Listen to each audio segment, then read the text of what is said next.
Welcome to the Vault Podcast, classic music reviews, presented by IV Creative. Now, here's your hosts, B. Cox and the crew. Greetings and welcome, ladies and gentlemen, to another edition of the Vault Podcast, classic music reviews, presented by IV Creative. It's a perspective of the classics from a fresh point of view. We appreciate you for taking your time and lending your ears to our perspective.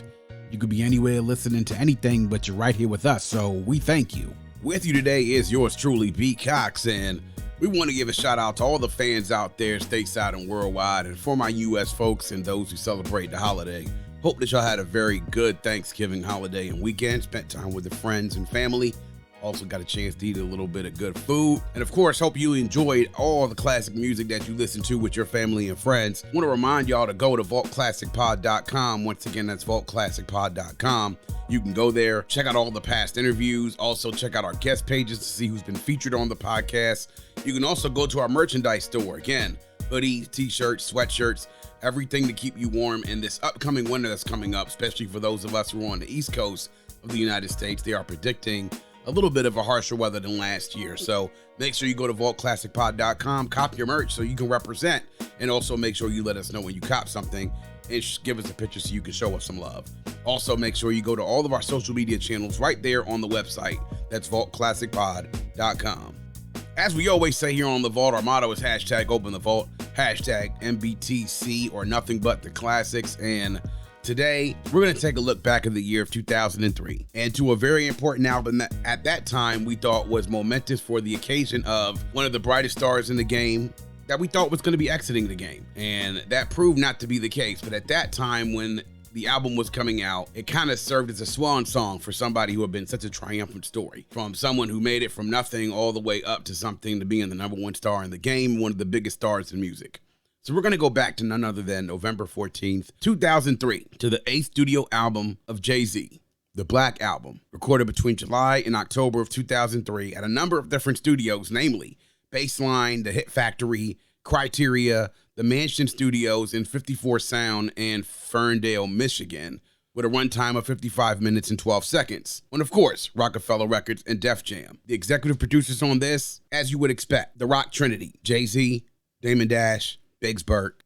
Producers who produced beats on here, a wide variety. You had regular Jay-Z contributors such as Just Blaze, Kanye West, also the Neptunes, but then you also had contributions from the likes of Rubin, Timbaland, Ninth Wonder, the Buchanans, Eminem and Louis Resto, as well as DJ Quik. The singles from the album: the first one, Change Clothes, released November 4th, 2003. Dirt Off Your Shoulder, released in March 2004. And 99 Problems, released in April of 2004. This album was important for a couple of different reasons. One, for those who remember during that time, this was being touted as Jay-Z's retirement album.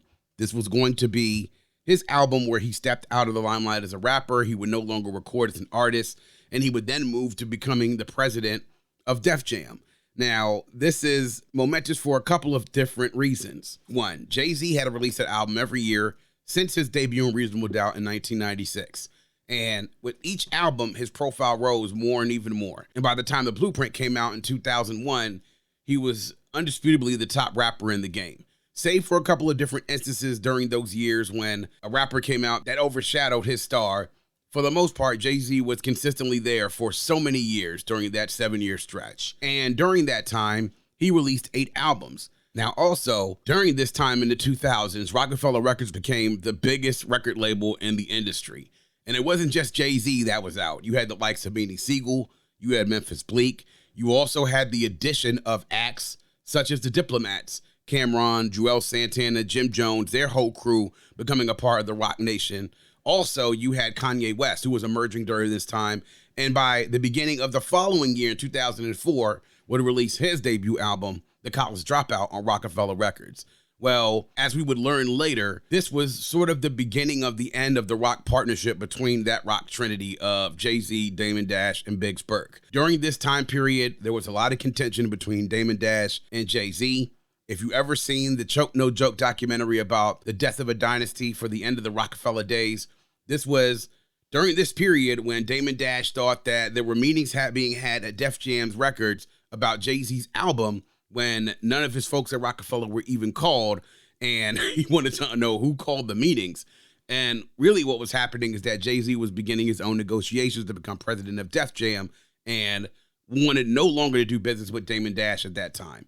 It led to a very acrimonious breakup, and the three basically parted ways after that time. And the Roc-A-Fella property was basically left to Jay-Z to run for himself. Damon Dash and Jay-Z since then have been on bad terms. They have been numerous different back and forth details and stories, specifically from Damon Dash himself, who was willing to tell the story to anybody who would listen. But during this time, we didn't know that this was going to be the beginning of the end of what the Roc-A-Fella would be that we saw from 1998 up until 2004. That was a powerhouse in the hip-hop industry. That there would be so many factions and people split along lines as far as who they were following. Now, there were some that were strictly in the camp of Dame, and a lot who were strictly in the camp of Jay. And that led to a couple of different years, some things coming out and records being put out and stories being put out about those who backed whoever they were in the corner of. But nonetheless, because this was Jay-Z's retirement album, so to speak, there was a lot of intrigue around this album because Jay-Z was going to be no longer rapping. He had had a career where he had established himself as the best rapper in the game, commercially most successful rapper in the game. Now he's going to no longer be doing it. Yeah, it was a pretty big deal back then. So in anticipation of that, we kind of figured that we were going to get some sort of swan song farewell that Jay-Z was no longer going to be performing. And it led up to a lot of things when it came to marketing, that this was being marketed as Jay-Z's last album. It was sort of a farewell. Then to top it off, after the album came out, there was going to be a farewell concert done at Madison Square Garden that would lead to the movie and filming of that concert for the Fade to Black movie, which came out not too long afterwards, which the concert was an epic concert. Anybody who was there at Madison Square Garden will tell you how an epic experience it was, because it really did seem like a farewell at that time. And for a rapper as great as Jay-Z to be retiring that soon after dominating the game for the better part of that 7-year stretch, it was unprecedented. And now he was leaving. But now we'll go ahead and get into it. First thoughts and reflections. So my first thoughts on the Black album, during this time I was in college at Morgan State University. And from the minute I stepped on campus in my freshman year, Jay-Z dominated the charts. I mean, even with the Roc-A-Fella album that came out that fall when I started as a freshman, and hearing that, Just Give It To Me, Give Me Your Love with Pharrell, and then hearing the songs like This Can't Be Life, and then Change the Game, and then all the different Roc-A-Fella projects that followed afterwards, The Rock definitely ran things during that time. I mean, you had 50 Cent, you had Down South music, which started to emerge near the end of my college time. But when it came to the music and the charts, it was Roc-A-Fella and Jay-Z who were really running things on the popular music side of it. It made for a lot of good memories and a lot of good partying. I mean, from that, you had the Blueprint, then the Blueprint 2, but then also you had all the other Roc-A-Fella projects that fell in between those albums.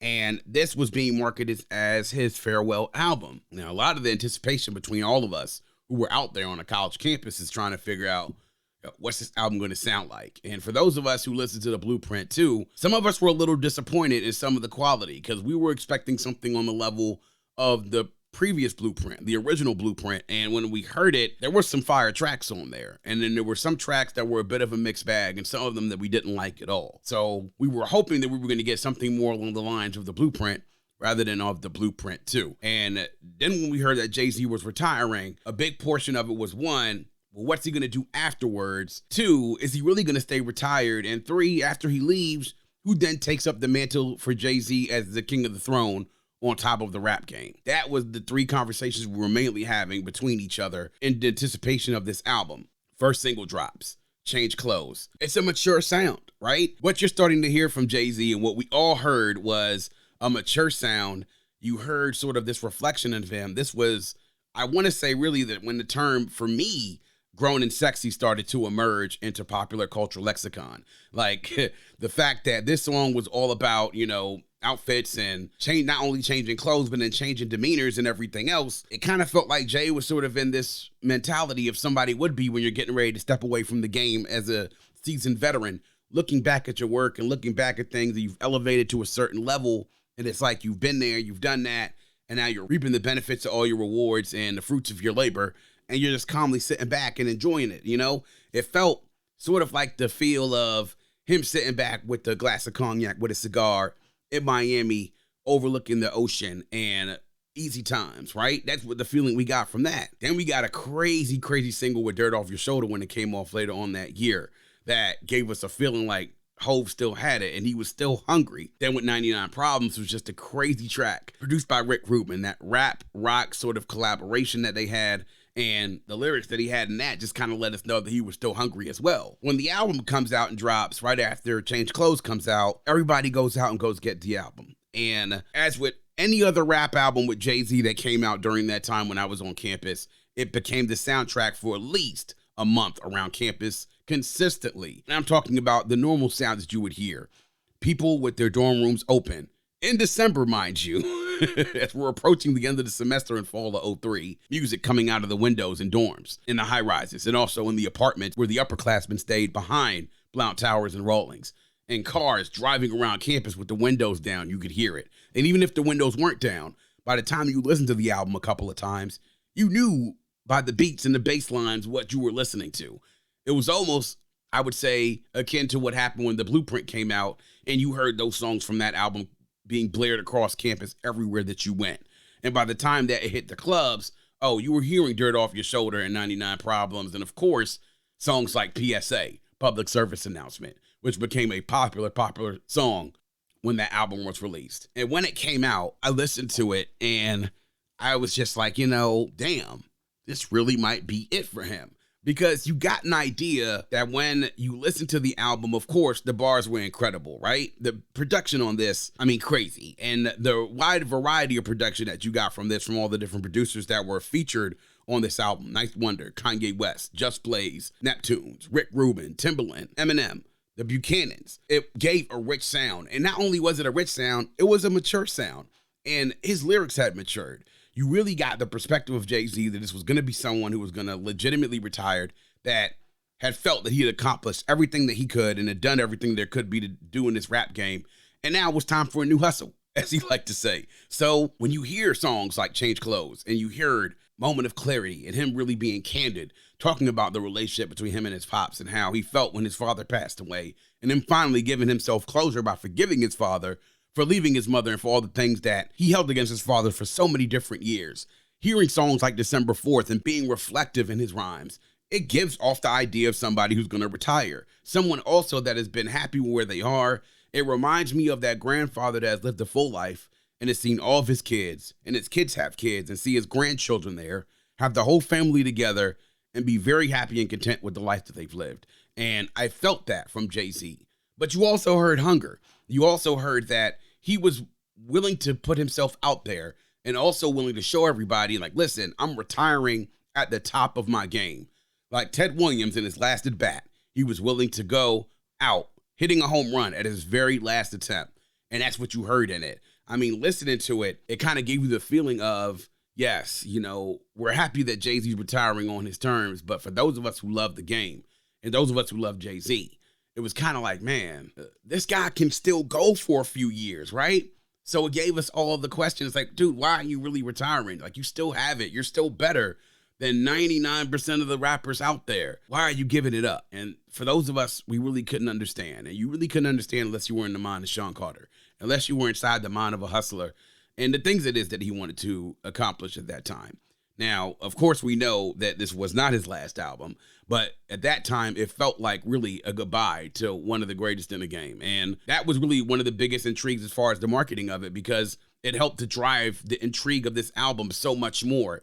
And when we saw that, then also Fade to Black afterwards, it really kind of felt like a goodbye. But if this was going to be it, I mean, amazing work. You talk about the tracks on there. I mean, we talk about some of the songs that Jay-Z goes on tour for. And I remember seeing him back on tour right around the time when Magna Carta, Holy Grail came out. And some of the songs on here are what we call like stadium songs, like the big performance songs that you perform in front of crowds of 20, 30, 40, 50,000 people. And the reaction that you get of it when the music comes up and the crowd goes up and the reaction goes up, that you get those type of reactions.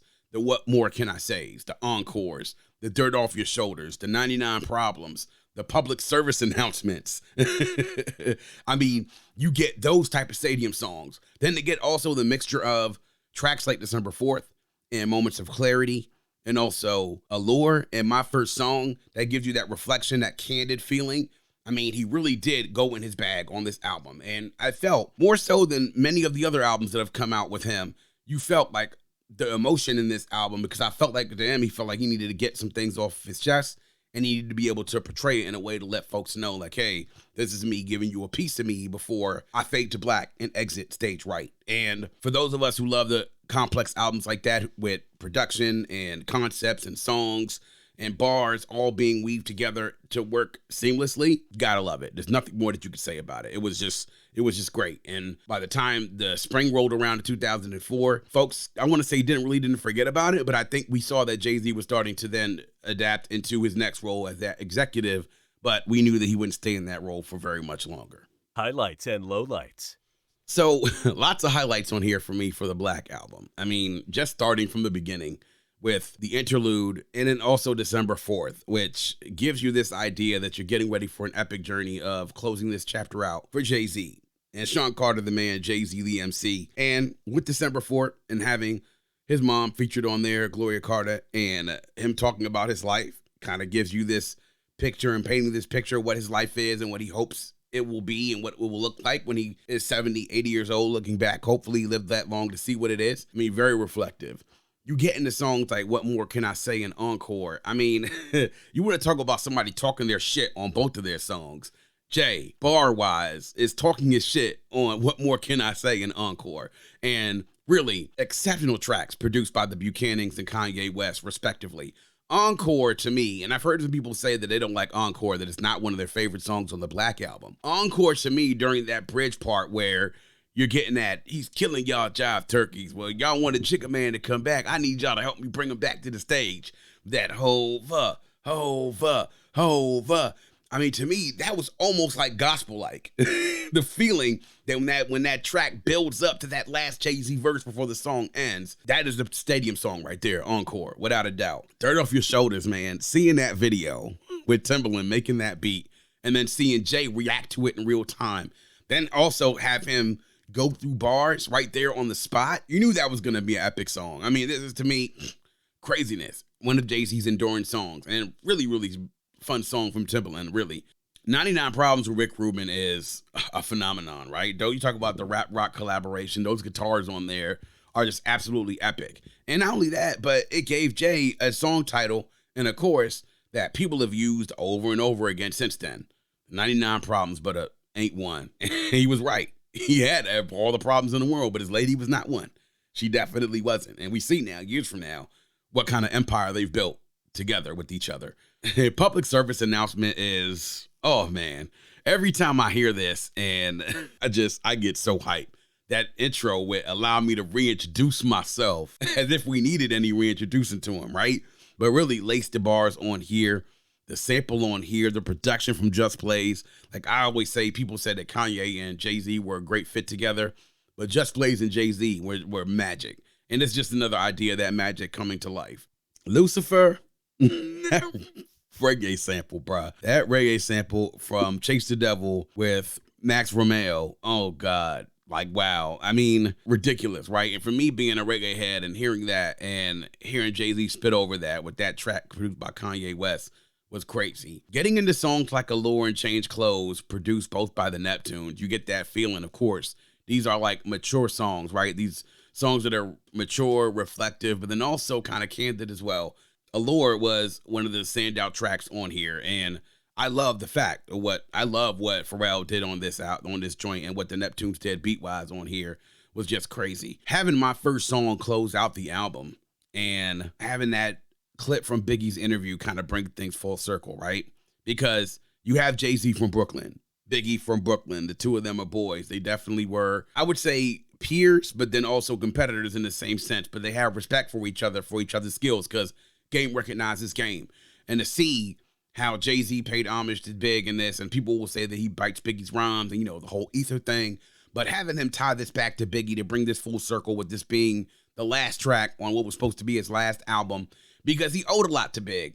I mean, Big helped pretty much to help get him onto the scene. Big being on A Reasonable Doubt. Big sort of paving the way for Jay-Z to step into a role that he was vacated after he was murdered.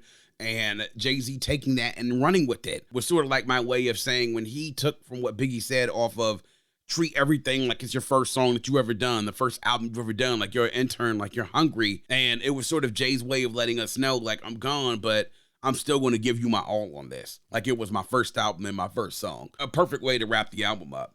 But then also getting something like Threat from Ninth Wonder, which was really helped to put him into public consciousness, was a great track. I mean, that beat is absolutely ridiculous. And getting that there from Ninth Wonder helped to put him on the map and was one of the great songs on here.